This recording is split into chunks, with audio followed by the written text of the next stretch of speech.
আজ এসেছিলাম আমের বাগানে আম কুড়াতে, কিন্তু আম কুড়োতে এসে এক অমূল্য সম্পদ পেলাম। এই গাছটিকে দেখে একটু মনটা কেমন হলো যে এটা কী গাছ হতে পারে। তাই গুগলে একটু সার্চ করে দেখলাম যে এটা কী গাছ। ছবি তুলে সার্চ করে দেখতেই চোখ তো কপালে। এটা এক ধরনের বিশেষ প্রজাতির গ্রাউন্ড অর্কিড। ব্যাস ছবি দেখা মাত্রই আমরা আমাদের কাজে লেগে পড়লাম। গাছটাকে খুব সাবধানের সাথে তুলে নিলাম। একেবারে পুরো 4খানা হেলদি বাল্ব। কি ভালোই যে লাগছে যে একটা এত দামি গ্রাউন্ড অর্কিড আমি এইভাবে পেয়ে যাব। আমি এটাকে বাড়িতে নিয়ে এসে খুব সাবধানে এমন জায়গায় বসালাম যেখানে খুব বেশি সূর্যের আলো আসে না এবং জলও জমে না, কিন্তু ভেজা ভেজা ভাব থাকে।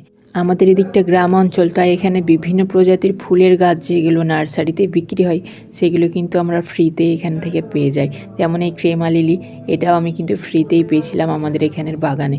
বিভিন্ন প্রজাতির গাছ আগে প্রচুর পাওয়া যেত, তবে এখন লোকালিটির কারণে একটু কমে গেছে।